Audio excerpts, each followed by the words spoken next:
For some of you, this might be review, and for some of you, and I know the people who took 310 with me are probably very familiar with this. There's some new things in here.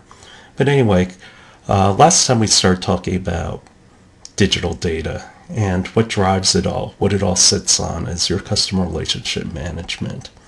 And so the thing is, in this age, it's about data and tools. It's about networks, big data, digital marketing, and digital analytics. And what pulls it all together? Your CRM system.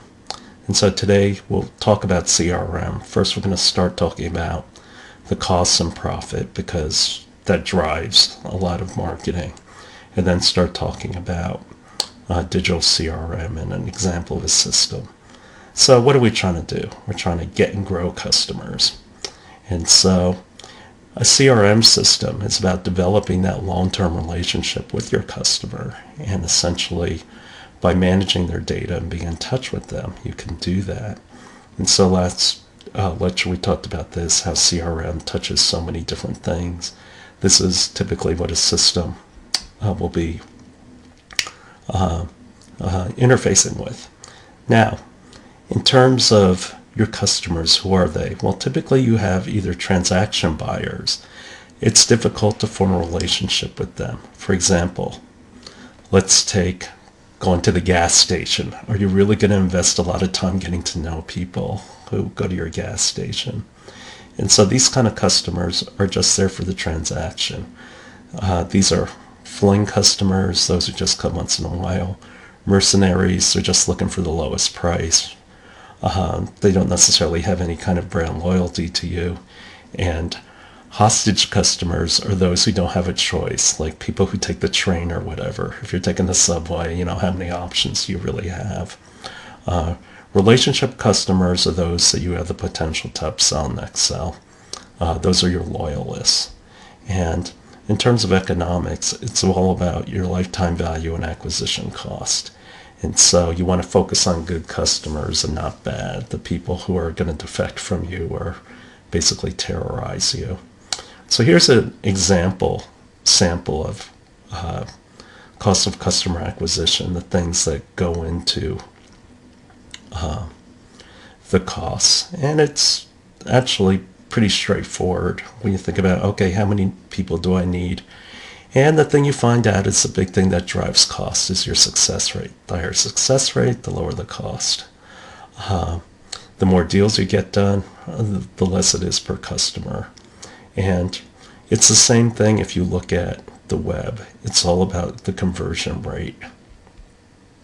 In terms of the value of the customer, essentially I show the equation here of how to calculate that out. You can brute force it by looking at essentially what they do on a yearly basis or something like that and keep adding it up. Or if you can actually predict what the future is, it just becomes a ratioed series, and so you know what the lifetime value of it is. And so the thing is, the churn of customers has a great impact on profitability. It costs you 4 to 10 times more to acquire a new customer. Now, there are certain rules of thumb of what you're trying to do, and that's that the lifetime value of the customer has to be greater than some kind of multiplier times the acquisition cost. So, for example, software as a service, the minimum value has to be 3 times more. If you have subscription businesses, you have to break even within 12 months. Low-cost consumable cycles have to be under 3 months, and higher-cost consumables are basically under a year. For example, water filtration filters. Some of the key concepts that we've gone over is that what is LVC about? It's about frequency, magnitude, and the add-on value. COCA is about targeting, improving the odds of conversion, and I need to understand the life cycle of my product. And these are some of the variables that you're looking at. How long is it to the time to the next purchase? Here's some example of a few products, for example, shampoo.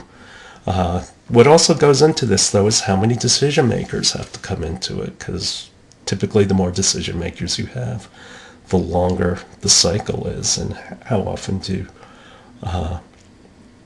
how likely you are to repurchase. And so what it comes down to, though, is what you're trying to do is you're trying to manage the expectations, their perceived quality, their experience quality. But what also influences perception is what people say and what's happened in the past. And so your ability to correlate the experiences, that's what builds loyalty. Customer value management is about the habits of your customer. Basically, you set your organization up around it. The factors that you're looking at are communication, design and quality control, and managing that perception of your product. And so some examples of it is, for example, in a department store, what do customers value? They want cleanliness. They want good visuals. They want good pricing. They want somebody to talk to. They want things in stock. Electronic equipment, what do we want? We want simple instructions. That's why you always have instructions. Do the instructions. And what kind of support am I going to get? And in terms of apps, the functionality, connectivity, speed. And actually, there are companies that rate companies according to their the customer satisfaction. And so here's an example of comparing, for example, 1aflowers.com in other companies. And so by understanding my customers, I can retain them. And so here's an example of things you can do in terms of retention and holding on to your customers. What it comes down to is people stay in relationships because their needs are fulfilled. Now, in terms of digital CRM,